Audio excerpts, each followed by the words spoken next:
Katika kuuliza kwangu vijana wadogo ambao wameendelea, vitu gani ambavyo vilivyowasaidia mpaka wao wakafanikiwa kipindi hiki ambacho bado hapo vijana? Hivi ndio vitu vitatu ambavyo vimejirudia. Katika hivi vitu ukivifuatilia, na wewe ni lazima uje kufanikiwa pia. Kitu cha kwanza ni uharaka, speed, kasi. Kitu chochote ambacho wao wanataka wajaribu kwa uharaka wanakifanya. Hawatusubiri kesho kutwa. Wanajaribu wakifanya leo, kwa sababu wanafahamu kwa wao muda unapita, na pia wanabahati kwa wao ni wadogo. Sasa kama iko kitu wakikifanya kwa uharaka, hata kama wakifeli baada ya miaka miwili, mwaka wa tatu ni lazima wafaulu, na pia kwa jibu bado wadogo wanakuwa bado kama hawajapoteza muda. Sasa wao moja kwa moja wana idea yote wanaifanya. Kuna kitu chote ambacho wanataka wakifanye, hawatusubiri sana, chap kwa haraka wanakifanya. Kitu cha pili ambacho nacho kilichojirudia sana ni uthubutu. Uthubutu na uharaka kama vinaingiliana hivi, kama vinafuatana.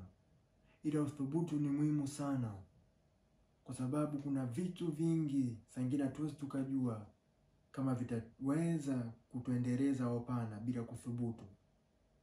Na kadri muda unavyozidi kupita na hicho kitu kifanyi, lazima mtu mwingine atakuja akifanye, halafu wewe uje kuishia tu kusema aya, hii idea nitaka nifanye, ila nikaa sina muda. Hii idea nitaka nifanye, ila nilikuwa nadhani kwa nisingefanikiwa. Sasa wao wanathubutu kwa ajili wanafahamu kuwa usipothubutu hautojua, na pia ni bado wadogo. Sasa kitu chochote ambacho wanacho wanakifanya kwa haraka, na pia wanathubutu, wanajifunza mambo mengi kwa haiwatishi. Na kitu cha mwisho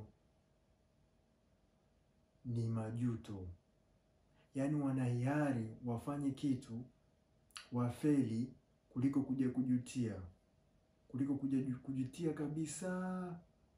Na mara nyingi sengine tunajiuliza, hivi mimi nifanye hili jambo au niliache?